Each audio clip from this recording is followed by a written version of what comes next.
If we look at the mole-mole problems, basically you notice that all of a sudden we now have an equation listed. Guys, we now have an equation listed. And you'll notice that there are numbers in front of some of them, so this can be safely assumed it's a balanced equation. If you should find an equation that has no coefficients, it may or may not be balanced. And if it has no coefficients at all, you would need to first balance equation before you can use them.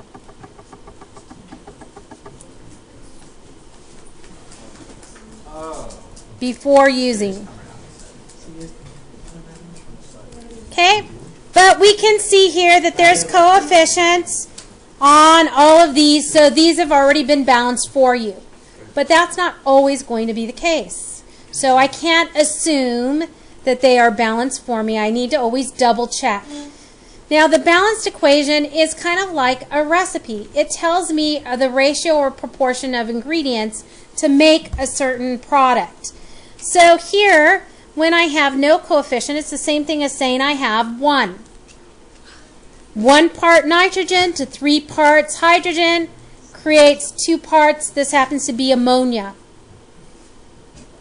Okay, down here, 2 parts KClO3, which is potassium chlorate, will break apart to 2 parts KCl and 3 parts of oxygen gas. Now, this is a ratio or proportion that I can use. It also means that 1 mole of nitrogen plus 3 moles of hydrogen are going to make 2 moles of NH3.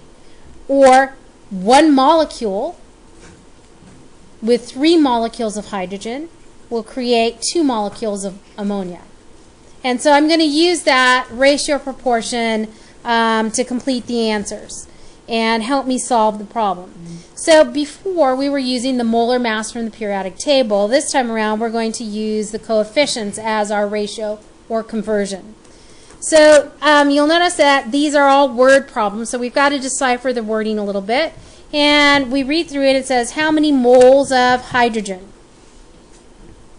are needed to completely react with 2 moles of nitrogen. So the 2 moles of nitrogen go together. This is my given. What am I trying to solve for?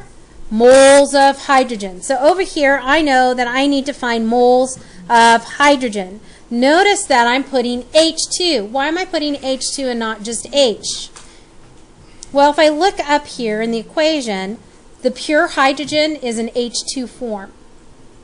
It's also one of our 7 diatomic molecules. And for doing these problems, we need to know which molecules or atoms are always diatomic. The 7 diatomics, you will hopefully remember from when we did bonding, was HEC, no halogens, which were fluorine, chlorine, bromine, iodine. Okay, so those are the 7. Anytime it mentions hydrogen, it means H2, not just H. So that's why I'm putting H2. It says 2 moles of nitrogen. I look, nitrogen's on my list. So this is talking about N2.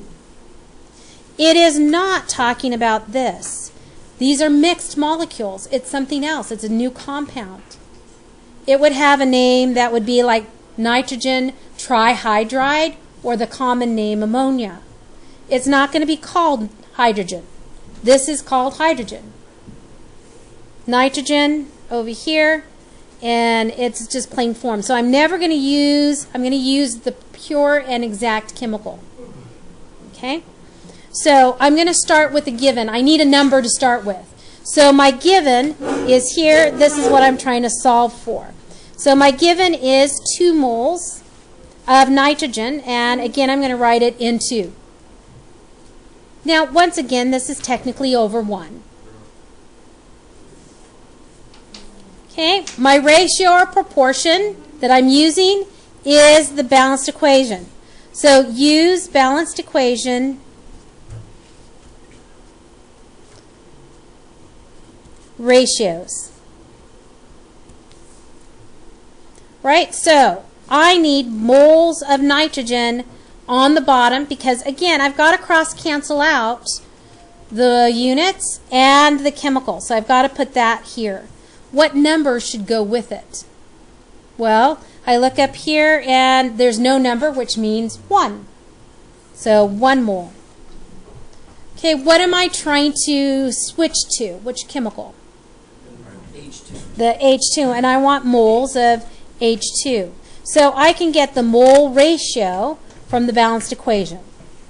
So what number do we see with the hydrogen?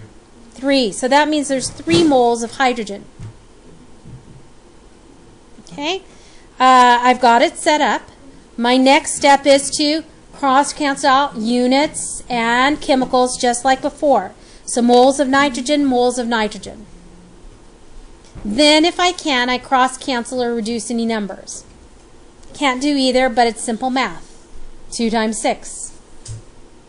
And the only units that I haven't cross-canceled out are moles of hydrogen, which matches what I was trying to solve for. So that's a double check. Okay? Double check. Right, let's go to number 2. How many moles of oxygen are produced? So this is what they're asking for. How many moles of oxygen? Is oxygen one of the 7 diatomics? I'll check my list. Yes, it is. So I'm looking for the O2. So I'm looking for this. Are produced by the decomposition of 6 moles of potassium chlorate. And it even gives me the formula so I don't have to figure it out. Figure out which chemical is the potassium chlorate. It tells me. It's this one here. This KClO3. All right?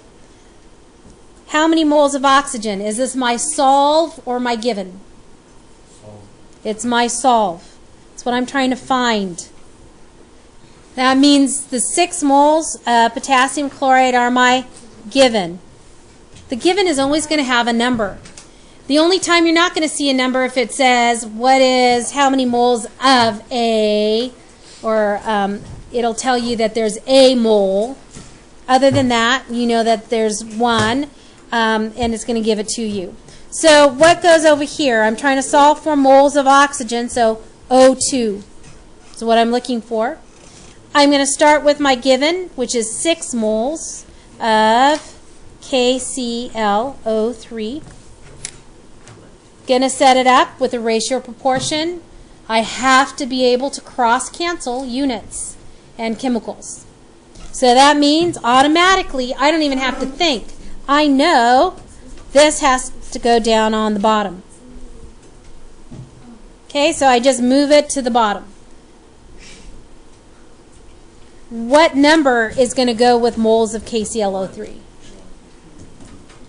Okay, where do I get the numbers from this?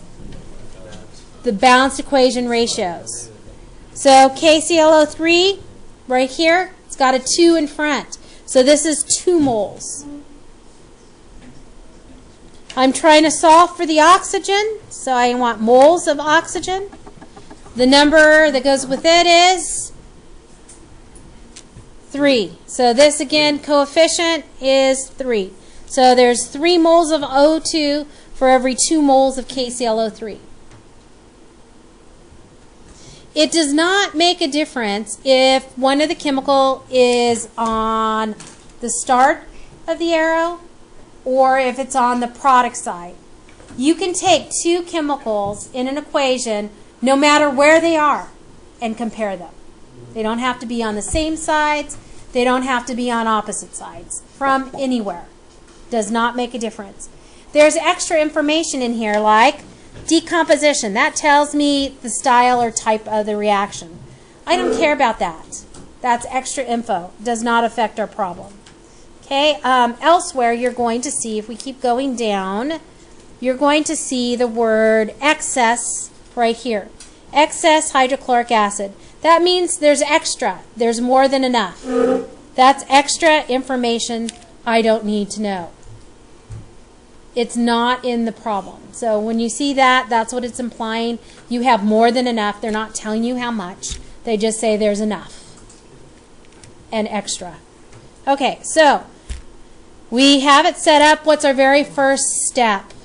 Victoria, what do we got to do first? For number 3, 3 bowls, 2. We've got them set up, but we haven't done anything. What's always our first step when we start to look at them? We've got to cancel out. We've got to cancel out the units and chemicals. If those don't match, stop. You've set it up wrong. Don't keep going. Right? So moles of KClO3 cross-canceled. And then we go to cross-canceling numbers if we can. So we can reduce. We can go 1 and 3. Final answer? 9 moles of O2.